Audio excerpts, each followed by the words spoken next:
Hi, I'm Harnoor and I use she, her pronouns. And I'm Maddie. I use she, her pronouns. We're Novelly Youth Ambassadors, joined today by Charlotte Yeung, a member of Novelly's Rising Voices Collective and the author of the short story Rippling Fire. Rippling Fire tells the story of Hwan, originally a young boy from a poor mining village who is taken in by the galaxy's most famous dancer. As he prepares to complete in the Galactica, an interplanetary version of the Olympics, he's forced to confront the xenophobia of his home planet. Charlotte, we're super hyped to have you here. Yeah, thanks for having me. Oh, Charlotte, by the way, I uses she, her pronouns. um, I think this novella did a great job of discussing tokenism and profiling, and I like that Juan's identity is visible in a way that like everybody else's really isn't. You know, he's sort of judged for it immediately, whereas other people can sort of like blend in and be judged by other characteristics first. I think that does a great job of reflecting what it's like to be like the only minority in a space and being, you know, initially seen as that, right? Where everybody else is just kind of like the default. I think this really like reflects what it's like to be a person of color in America. Like I think you're always seen as like something American and not just American, right? And also I think like you know, I've been in a lot of spaces where I've been the only like woman or like the only queer person in a room, and it's been like really uncomfortable because you have to like strike this balance between representing your community, but you also don't want to be like the minority that's constantly like correcting people and like because you know you're it's you feel like you might come off as like annoying or like disruptive, and I think it's like it does a great job of discussing how hard that balance can be to strike sometimes, and I really enjoyed it. Also, like the whole fantasy universe is just so awesome, and I love like sci-fi and stuff like that. It's super cool. Yeah, thank you. I think that's a really good point, honestly. Like even the way we describe each other, like Asian American, like Black American, like the fact that that is first before American, even though we all want to be part of like America as a whole, like I think that says a lot about what we've always linguistically put as first almost. Yeah, exactly. Mhm. Yeah, and I mean it's now my turn to gush about Mhm. Rippling Fire. Oh my god, I'm still astounded every day by people who choose to write fantasy novels or just like fantasy short stories. Because even the just the world building is just so impressive to me that you can just come up with this and put it on paper. Like that's absolutely insane. And it does such a good job of what I think almost every fantasy story does, where it's like, oh, now I fully understand. Now I see what you're doing with trying to sneak in that little, uh, that social connect of like tokenism and discrimination. And it's like, oh, she's tricked me. Now I see. Now I see the social events this ties to. But it does such a good job of again, I can't say anything Harnoor didn't say before me. It's just so good and it does such a good job of talking about tokenism and identity, and it's again, bravo, bravo. So, one of the things that I noticed about this story was that at the very beginning, or like in the sort of flashback parts of it, there seems to be a pandemic or an epidemic happening at the start of this novel. And I think a really big part of that is like the inequitable distribution of medical supplies between, you know, Mhm. like the two very distinct groups of people.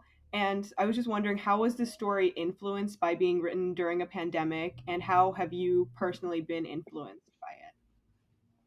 Yeah, so during the pandemic, like when people started wearing masks, I remember like people being really surprised by this. Like they never really saw people wearing masks before. So I'm from Hong Kong, and even when it's like 90 degrees, if anyone's sick, you wear a mask. And so it was really surprising, like seeing how people reacted to that. And then also watching who got the masks and who didn't. Like in my case, my family, when we couldn't get them in the US, like on Amazon or things like that, we had to get relatives to send them over to us, and then there were always like questions about quality and things like that. And it made me think a lot about like who is getting these, like who isn't. It also reminded me of my school because to a certain extent the administration almost didn't believe that COVID was a huge issue, so they actually tried to like bring kids back without masks at one point, which made all of our math teachers quit. um yeah, and like just like little things like that, like all these arguments over masks and like who got them and who couldn't, also the price of it when it went up. and like the quality of the mask, what you use. Like when I went to Europe, in Germany, they're still making everyone wear N95. You can't wear like a normal black mask that doesn't have that. Um, so I guess like to me, I was just thinking a lot about, I guess like when I started writing we were still in a very serious part of the pandemic, and I was basically thinking about, in a sense, not only distribution of masks, but also like who is being affected by a pandemic and what are they dealing with compared to other people. Because at least in my case, a lot and many of the people around me, we basically just stayed at home. But then I also knew other people who did not have the luxury of staying inside a house in like a pretty like isolated area. Instead, they had to share their place with a lot of different people sometimes, or they had to navigate an area that didn't really, they had to navigate unsafe areas basically. So that made me think of that. Yeah, I mean, I think that was kind of on everybody's mind during the pandemic, and we were talking about this a little bit before we started recording, but the fact that like the prices of masks went up was like kind of crazy. Like the US healthcare system is, the fact that you're charging people more for something that they basically need for their own safety is like, I mean, so many other countries have handled it so much better, and it really showed like the inequities in our healthcare system too, where like the if you're poor, you tend to live with more people. You probably have to continue going to your job. You don't have the option to work from home. And there wasn't a lot of like safety nets put in place to help those people. And it showed like the failures of the systems we had created. And I think the story did a great job of reflecting that. Yeah, I mean, like, especially with younger kids, like if they don't have access to the internet, if they don't have access to like a computer, or if only one family has access to one computer, it's like you can't do everything at once then. And how do you balance that? What do the children do when they can't go to school? Yeah, I mean, honestly, I Mhm, totally agree. I was about to bring it up because I think mhm, one thing the pandemic really highlighted is not only like the inequity of mhm, access to mhm, necessities during like mass emergencies, but also mhm, just the inequity of technology, which is mhm, insane, but it's like so centralized in our lives that it's like if a kid doesn't have Wi-Fi access at home, then they couldn't go to school for like months, right? mhm, Um, so it was really just insane to me because it was like, okay, well now they're trying to distribute laptops and like hotspots to all these people, but like what about the lunches? What about like the masks? What about like actual like COVID stuff and distributing stuff for education and distributing like school lunches still? It was just such a mess at the beginning of the pandemic. And I think it really has just highlighted how unprepared we are and how, but also just how unequal it is to begin with. The fact that, a lot of schools didn't even think about, oh, how do we get a kid a laptop? Like how do we get a kid like their breakfast before mhm, the pandemic hit? It's just insane to me. One thing I found really interesting in the story was how you juxtaposed how like Hwan is treated as he is like a dancer and like a star versus how he is treated like day to day, right? So how do you think this mhm, idea of like tokenism, like kind of performative racial diversity and performative yeah, performative mhm, racial diversity is the best way I can say it, is like displayed in modern media? Because when I read this, it was right after the Will Smith being banned from the Oscars thing, and it's like, mhm, is it just because a lot of people were like he should be a better example as a black man in Hollywood, and I'm like, is it his responsibility to be better as a black man in Hollywood, as mhm. the only black man in Hollywood? Or are you just shoving that on him as an excuse? Yeah. So, just what are your thoughts on just like performative racial diversity and like racial, like people, you know what I mean? I can't Yeah. think of another word.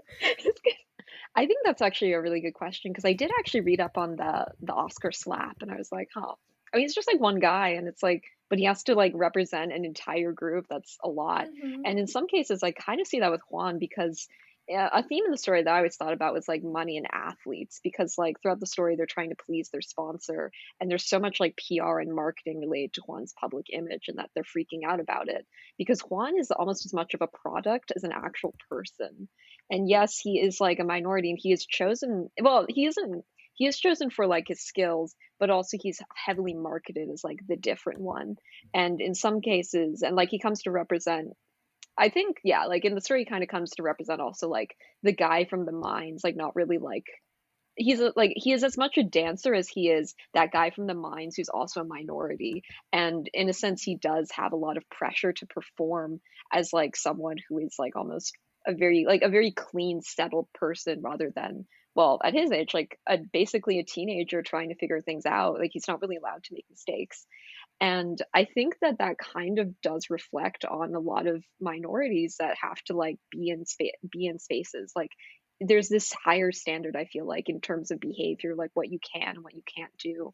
And in some cases it can be harder to like take risks, I think, when you do things like that. Like I mean, in my like so I'm Asian American. My family's from like Hong Kong. I grew up with a lot of Asian people, particularly like East Asian and Filipino and Indian people around me, and there's always this like really strong thing where you had to work really hard to almost prove not only to your family but also to the people outside the family that you deserve to be here.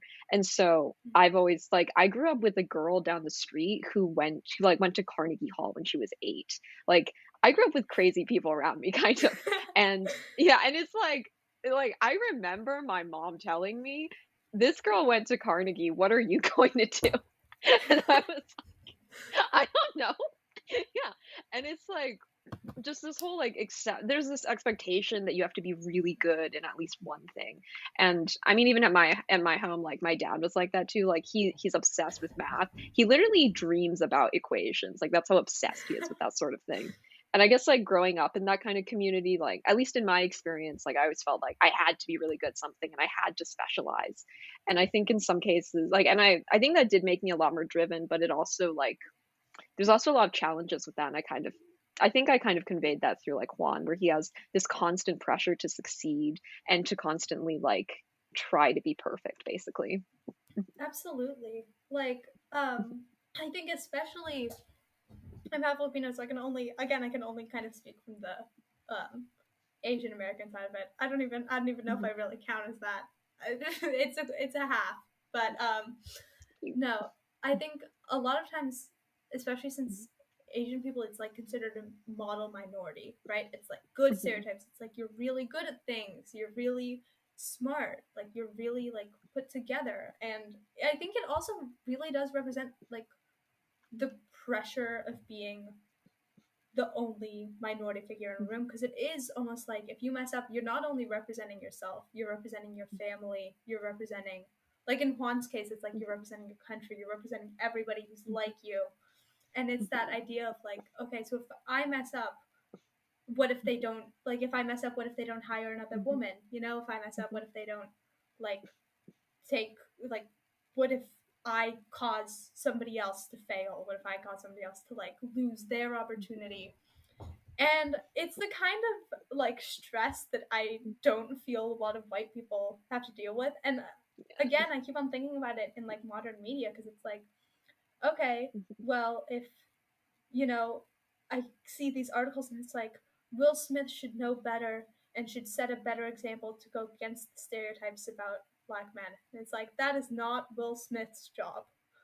Yeah. It is not anybody's job to show you to like be perfect and show you that your stereotypes are wrong because if you're that on the lookout for their behavior then you're just racist and trying not to be performative and like being performatively not. You know what I mean? Like if you were Mhm. looking for an opportunity to be like, oh, they messed up, then like this is they're ruining it for their entire minority group. They're ruining it for all women. They're ruining it for all like LGBT people. They're ruining it for like all of them. You know, this is why people are so racist. No, it's not. It's not anybody's job to be like that perfect example. And I feel like especially when I it's like especially forced on people from a young age to be like Okay, yeah, you're the good one. Like, you have to do good. Um, it's just so interesting because I think you wrote it really well, where it's like you have to be good at something. You know what I mean? Like, you have to succeed Yeah. in this. And Mhm. especially kind of the idea of like family honor that I think a lot of like Asian households and a lot of minority households honestly have, Mhm. where it's like a family value and it's like you respect your parents, you like you're gonna do this and you're gonna do good. Because if you mess it up, it's like, okay, then what are you gonna do now? You know what I mean? Yeah. Mhm. Just Yeah, this reminds me actually. Oh, sorry. go for it. Um, but it reminds me of something I read in my English class about Jackie Robinson, who like when he first joined the Major League Baseball, he had to be like literally people like before he joined, like they sat him down and said like people are gonna do stuff to you, and he signed a contract where he's like you can't get mad because like you're the first like black man in MLB, right? And you have to like just put up with whatever people throw at you because you know we're expected to put on like a certain amount Mhm. of like we're just supposed to like take it, right? We can't fight back. And I and there's just so many different stories like that, where minorities are held to like such a high standard, and also they're just expected to like not get mad when people just like throw stuff at them. Do you know what Mhm. I mean? Or like Yeah. people like treat them Mm-hmm. poorly. And Mhm. it's like, why not? Like they have a sense of like dignity, right? And they should be Mhm. able to like defend themselves against that.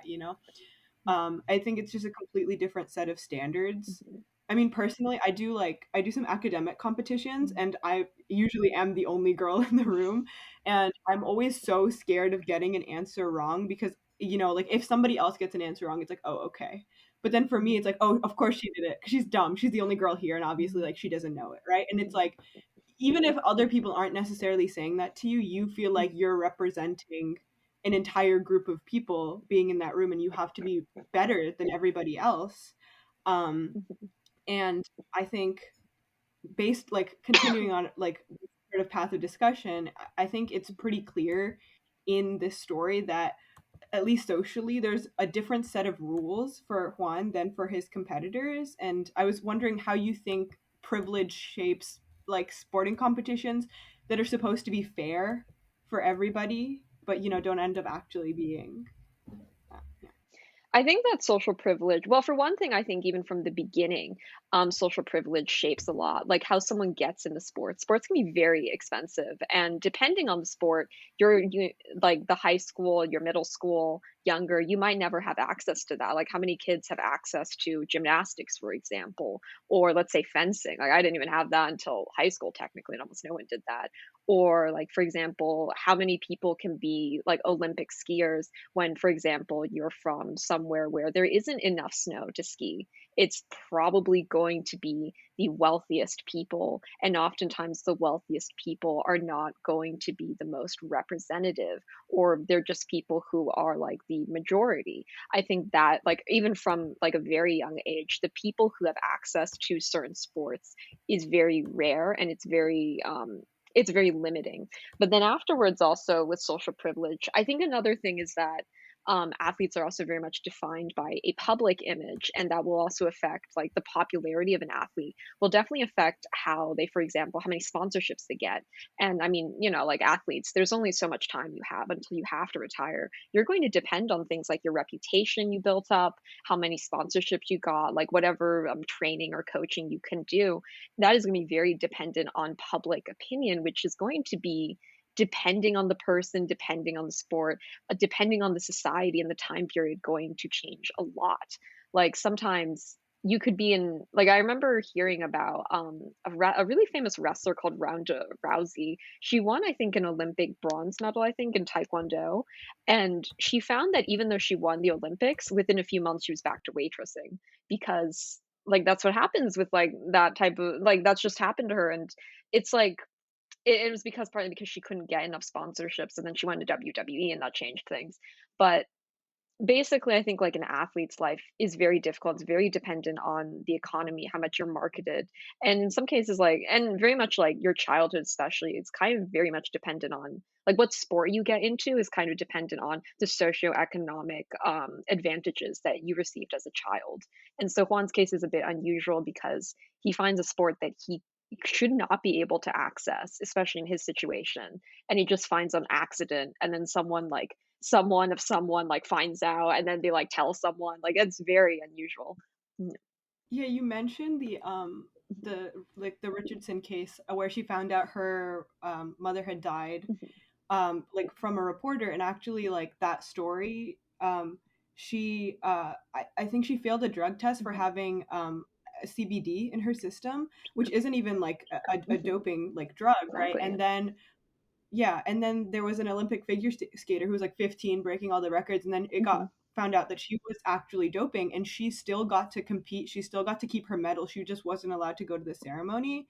And mhm, like the fact that it's like somebody actually broke a rule and had like an unfair advantage, whereas somebody else was like taking like a medical drug to like over like help them deal with the death of their mother, right? And they weren't mhm, allowed to compete, right? Like I mean, she was like one of the best, if not the best mhm, runner in her like event, right? And mhm, I think it just shows so clearly like the double standard that mhm, exists. Like we're so quick to punish minorities because I think society already has like we see it in the mhm, story, like society already has these expectations. Like would mhm, another competitor have been arrested? Like Juan was just literally standing around, you mhm, know. And I think it's yeah, like just the way that we treat different athletes. I mean, mhm, another story that I know is Jesse Owens, who won mhm, at the Berlin Olympics, I think, mhm, that were hosted by like Nazi Germany, and he was incredibly famous mhm, in America for a couple of months mhm, because like Hitler refused to shake his hand, and everyone was like calling him a hero or whatever. And then he came back, and he literally was like not allowed to enter restaurants in the South, and he ended up just working like I think in like a minimum wage job or something because mhm, like he was like raised up as this hero, and then he came back to this to find this country that was like super racist towards him, and he's like, mhm, how is this really any different basically, right? Like mhm, I, honestly, yeah, it's I think the way that like people treat athletes once they're off the field is it's so inequitable, and I think like obviously that's going to affect performance too, like the stress of feeling like you have to represent an entire group of people, right? It mhm, like white athletes just don't have that, you know, like because mhm, they're everywhere, right? It's like I'm not mhm, representing, you know, mhm, yeah, Yeah. it's yeah. mhm, No, I was actually, I just want to add one more thing on because mhm, me and Harnoor were actually talking about this the other day, mhm, um, which is the best example that I can think of like privilege, especially both on and off the field. So I watch soccer because my dad's British, right? So we watched the European like soccer championships. It was a big deal, and they got to the final, and uh, during the final match, a member of the Italy team, for the record, a lot like half of the England team is like young black guys, right? Because guess what? England's not that white anymore. But basically, a member of the Italy team pulls him from the back of his shirt and tugs him down onto the ground, and he doesn't get fouled for it um, for the whole game. Uh, and it's like a yellow card. It's not a red card, even though he's literally pulled onto the ground. Um, mhm, and then later in the game, it's like down to penalties, right? Like it's like you don't know who's gonna win, and two two young black very successful like footballers. Their names are it's Marcus Rashford and Bukayo Saka, right? They both take penalty kicks and they miss. And then for like 3 days, England is like overcome with racist abuse because they're blaming it, again, they're not the only ones who took penalty kicks, they're not the only ones who missed penalty kicks, right? A white guy missed a penalty kick too. But again, it's just so overwhelmed. And again, privilege is a part in it, right? Because again, all of the Italy team, white guys, the ref, a white guy, did not call did not call a foul that he should have called, right? Did not call it to the severity that he should have called. And also just nobody really talked about it afterwards. Like it wasn't really a big deal that entire country was overcome with racism after, you know, two young black men didn't perform as they believed that they should have in an international sporting event. And especially that foul, it's just like, okay, yeah, I don't, maybe it was unintentional privilege, maybe it was unintentional, like, belief that you're doing it better, but it's just so, just, and especially since I think it connects really well to what we were saying earlier about how, tokenism and like, the model minority. I don't know. It's just such an interesting conversation to talk about unintentional privilege and just the balance between being the token minority and knowing that the competition is not going to be fair because you are the only minority in the competition, right? Because that's exactly what happens to Hwan. It's like he's the only one who isn't white, so if he fails, it's it's twice the like celebration if he wins, but it's twice the pressure if he fails, right? Yeah, actually, like adding on to that, like the soccer example is a good example. And also like I did watch a lot about I watch the Olympics all the time. Actually, started writing this story because of the Olympics.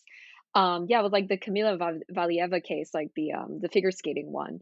Yeah, I found that one really interesting as well because I remember like there was a huge uproar about what happened because like they let her compete, maybe because she's a minor, maybe because represents Russia. Sha'Carri Richardson also, I think another thing is that she might have also been targeted. This is my opinion, of course, but like, so I come from a very conservative part of the US. Like I'm from like Indiana, and so it's always great being a liberal in like a very conservative part of the world.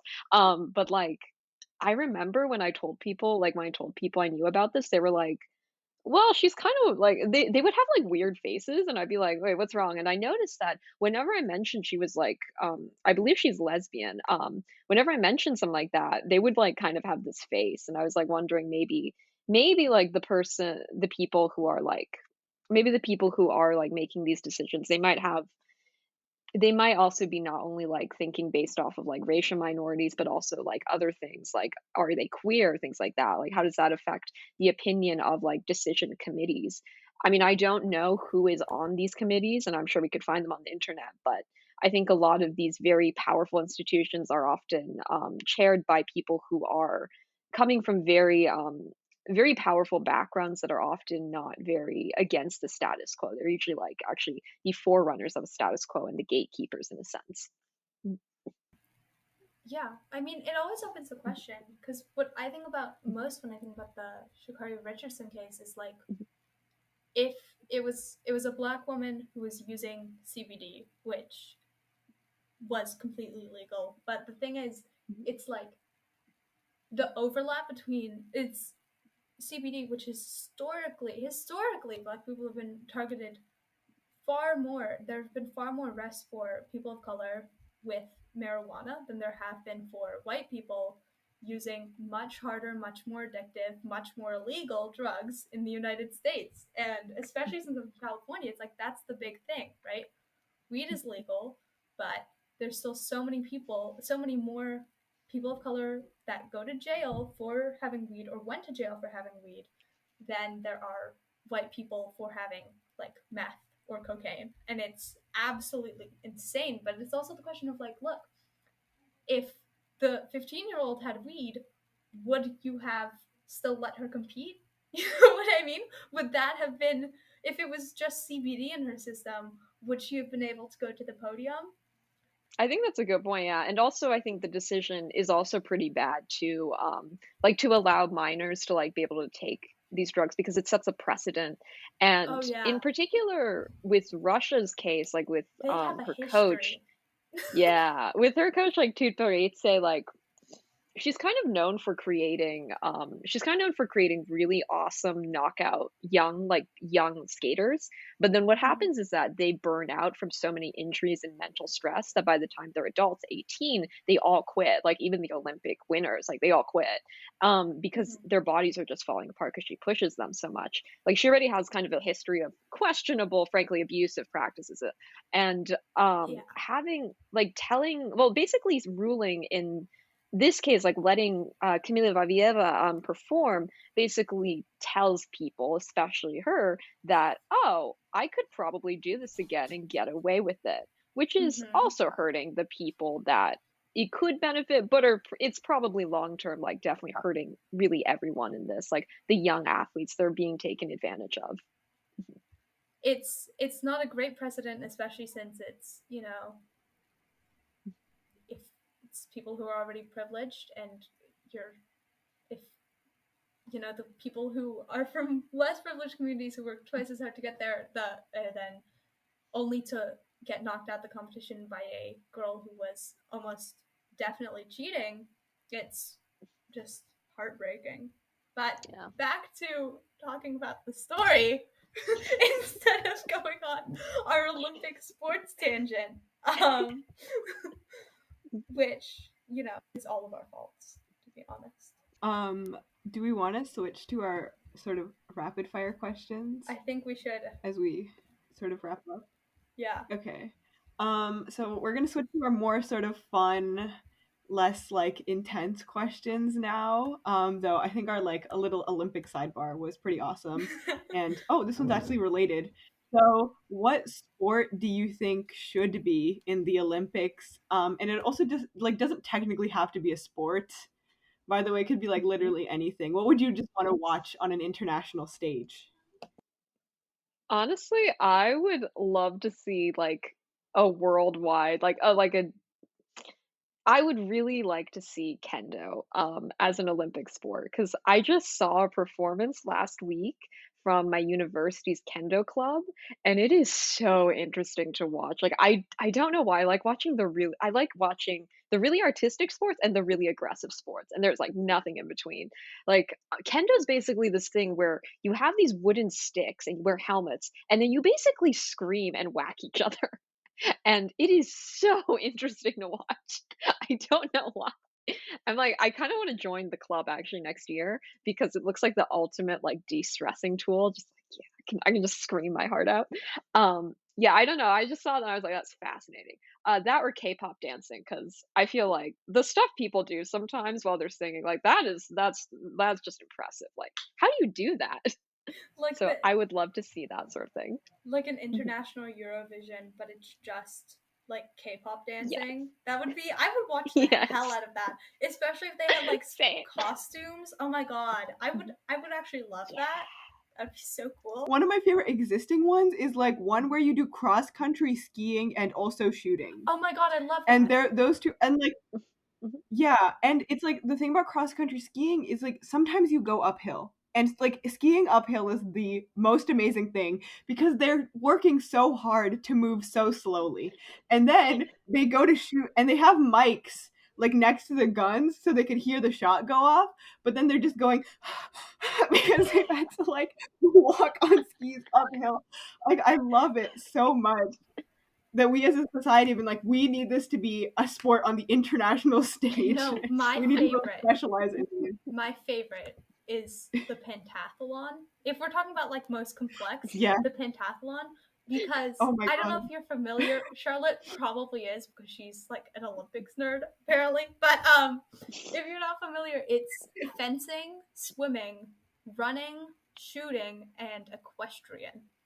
Um, so I think you start with the swimming and then you end with the fencing. So they ride their horse to the fencing and then they get off and they're sweaty and like drenched and they're like, okay, time to sword fight.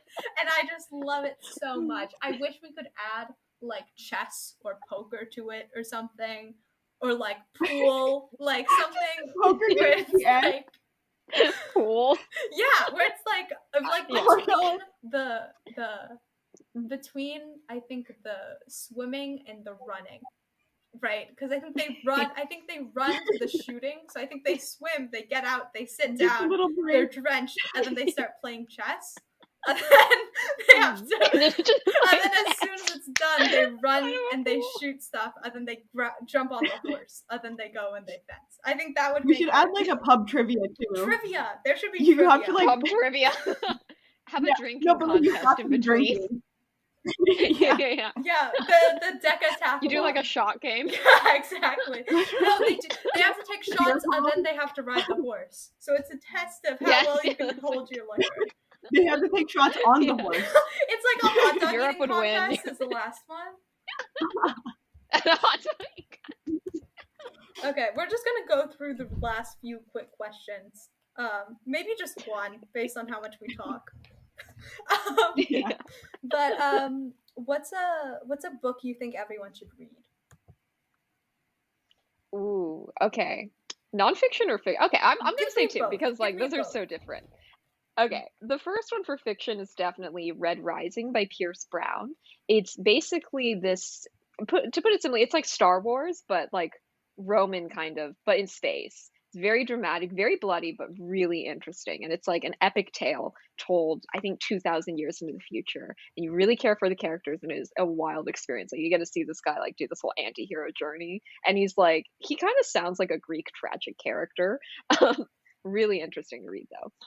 And then for nonfiction, I really recommend Guns, Germs, and Steel by Jared Diamond because I think especially like for people that are really interested in, because people were always asking like why did the Europeans, like why are they the ones that like ended up taking over the world, kind of like why? Because there's other places that have a lot of places that have better like resources, for example, like in like in the US, for example. Like why didn't the Native Americans take over? Why was it Europeans? And he kind of like he creates a really interesting answer related to that, and I really recommend it for anyone curious about colonialism and things like that.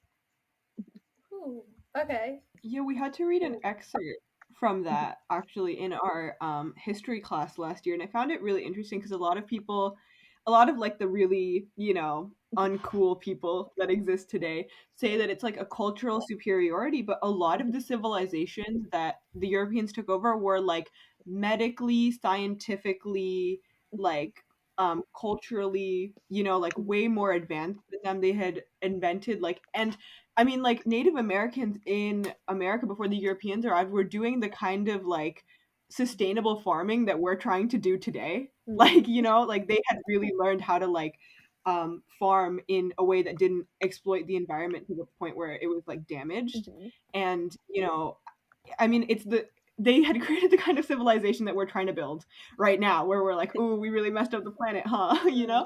And so it wasn't necessarily like a cultural superiority at all. It was like they had just been fighting each other forever, and so they had managed to get like Mhm. superior weapons, Exactly. and they had also like Mhm. just carried a bunch of disease. Yeah, they got so lucky. Guns, Germs, and Steel, the title. Yeah. Yeah. Like I think that he makes a really interesting argument with like I don't want to spoil all. Well, I can spoil it. So be it. It's old anyways. I can spoil it. It's been like 20 years. Yeah, if you haven't read it by Basically now, the idea. Yeah. that's on you. Basically the idea is that yeah, like have you read this really difficult book for like as a kid? Yes. But I think that like the argument is basically that Europe was centered in a really good place geographically, and it made it basically because so in a lot of innovations, like in terms of farming, for example, like the main animals like horses or like wheat, for example, that came from the Fertile Crescent. And well, the thing is, like Asia and Europe, they can spread things really easily, like especially crops, because they're in the same hemispheres. So that means that it's like something that can be grown in like China can be grown in Europe. And that's like in, well, let's say like France, for example. You can grow the same things there basically because the climate is pretty similar. In comparison, you can't spread the same things as easily if, let's say, you want to spread something from the Sahara, like a crop there, to South Africa, which has an almost Mediterranean-like climate. Like you can't spread the same foods and things like that. And so it makes it harder for those areas to develop quickly and also to establish like connection, like stronger economic connections, because the things that those regions need are going to be a little bit different from what someone with the same climate would need. And it kind of stems from that, but also that like Europe is the sort of place where it has always been kind of super disunified. They like arguing a lot. And so because of that, yeah, and so because of that, unlike let's say China was able to centralize really quickly, and because of that, they never had any opponents, so they never had to like really update their weapons because who would kill us? We're that powerful. In Europe, in comparison, if you're a smaller nation, you're probably fighting someone else. So you always need to like take on different inventions. You need to like take on the guns and like get this and that because you need to kill someone. But yeah, that's just like a small subset of the whole argument. I think, and on that note, I think that's a good closing little mini lecture on. If you guys are interested in that book, check it out. Charlotte, thank you for your little. That's like the best promotion you can give it. So thank you so much for being here. If you guys are interested in Charlotte Yeung's short story Rippling Fire, you can check it out on novelly.org, completely free. Highly recommend you read it. So Charlotte, do you have anything you're working on or you want to share or like promote? Yeah, I suppose so. Like I'm currently the 2022 Indie Youth Poet Laureate, so I represent Indiana and the state of Indianapolis, sole poet there.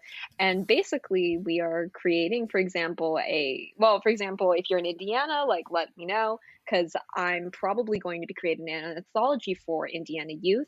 If you are an Afghan refugee, which I don't know how many of them would be listening to this, but just in case, I will be creating a poetry event for you guys in the summer. So if you find my website, cmyoung at wixsite.com or something, you can like find my email and contact me there if needed.